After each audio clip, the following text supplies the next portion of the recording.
Hello everyone, my name is Dusk and welcome to another episode of Talonz Video Guide. In this guide, I'm going to go over the introduction of what Diablo 3 is, and for all you brand new players, this is a good video to watch. This is going to be very basic information about Diablo 3, so if you guys have played Diablo 2, feel free to skip this video. Diablo 3 is a top-down action RPG. What I mean is basically you control one hero and your screen is constantly focused on that hero. It's very similar to Dota if you guys have played it, except that your hero is always centered on the middle of your screen and you basically get items and level up. Now Dota obviously is a 5v5 and Diablo 3 is going to be mostly PvE or strictly PvP. And what I mean by those two is PvE is where you just play co-op. Diablo 3 is has a lot of quests and a lot of dungeons to kill, which will give you experience for you to level up, get new skills, and also you can get new items along the way. Items obviously make your character stronger. And so basically when you get Diablo 3, you're going to be allowed to create 10 characters. Now these characters, obviously you're going to develop a special connection with them. As nerdy as that sounds, you're going to play these characters a lot and you're going to like the way your characters look and you're going to like the way your characters play, assuming that you actually like playing the game. Now, in Diablo 3, what you basically do is you're in a quest, a storyline I'm not really sure of, but basically you go around in dungeons and you kill people. That's where the fun is. And you play with your friends and you go around just killing enemies together. And what the fun comes is you basically play as a team, and you can also play against other players as soon as the patch comes out. In Diablo 3, the item system and the skill system has been severely changed from Diablo 2.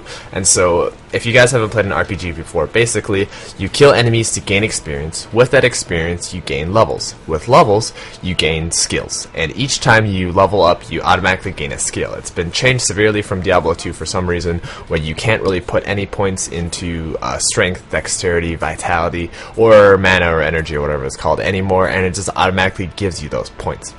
Additionally, the skill system is very linear. You no longer can choose your own skill path, and you're basically given all the skills by level 60. Now, what's different about it is that you can choose what skills you want. So you always get all the skills, but you have to choose which few you want to use. There's a large cooldown between changing the skills. You can't really use multiple skills at once, and so it's very interesting on what skills you actually want to use. Now, in Diablo 3, all skills have one level. They do have runic changes, however, which buff them, but basically they only have one level, and so you can't really put any points into all of them. What you're basically going to be increasing over time is your stats and your items.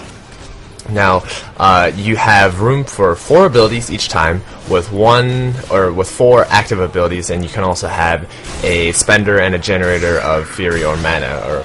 In Sorceress, you have a primary ability, but it's basically just 6 abilities, 2 of which you're going to be using quite frequently, and 4 of them in which you're going to be using in special situations. Diablo 3 also has health and mana, and so you're going to have to manage health and mana. Mana is the orb on the right, and that orb, for all the heroes except for Demon Hunter, that basically lets you use your special abilities. On your health, obviously this is going to be your orb on the left. Sorry, the mana was on the right. Your health is going to be on the left, and your health orb basically controls if you're going to die or not. Obviously, if you go to 0 health, you die.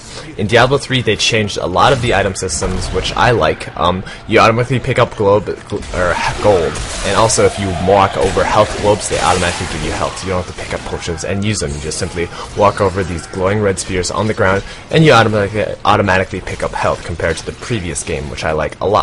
Additionally, the inventory system in Diablo 3 has also been changed. All items are basically a 1x1 or 1x2 square. This makes it a lot easier to put your items in your inventory, and you don't really have to play the game where you try to maximize inventory space like you did in Diablo 2.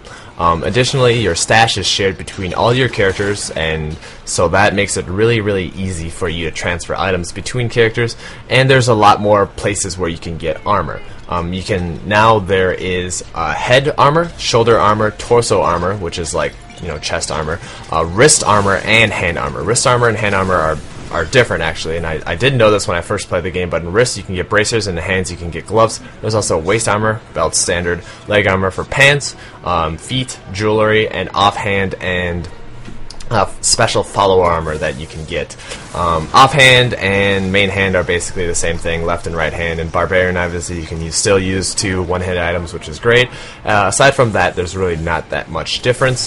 They've also added a special PvP arena where you no longer have to just fight outside of, rogue encampment or whatever. There's a special PvP arena that has, all of its it's a new map and it's got special power-ups and health around the map that is going to be pretty interesting to play on. It's not going to be released when the game comes out, which is off-putting, but other than that, you can still play PvP. The maximum game size of Diablo 3 has been reduced from 8 to 4 for co-op, and what I mean by co-op is just team play.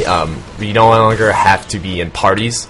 You're just automatically within parties when you join a game, and so that makes it kind of nice. You can also just join games and quests in progress instead of actually having to look at the title of the games and just find the join game list. You automatically join a game. It's kind of like StarCraft matchmaking, except it just puts you in PvE. Now in arena mode, it's similar to that as well, except they do randomized teams, and I'm pretty sure they're going to add teams where you can create yourselves later on in the upcoming patches. Now in Diablo 3, there are 5 classes. There's going to be the Barbarian, the Demon Hunter, the Monk, the Witch Doctor, and the Wizard. The Wizard is basically the Sorceress from Diablo 2, the Barbarian is basically the Barbarian from Diablo 2, obviously, and the Demon Hunter is going to be very similar to the Amazon from Diablo 2. The Monk is kind of like the Druid, and the Witch Doctor is kind of like the Necromancer. So the playstyle is mirrored almost exactly like Diablo 2, but they're just introducing new skills and relabeling them as new characters, which are fairly interesting. If you guys have any questions or comments, feel free to leave them in the section below. Otherwise, my name is Dusk, and I'll see you guys later.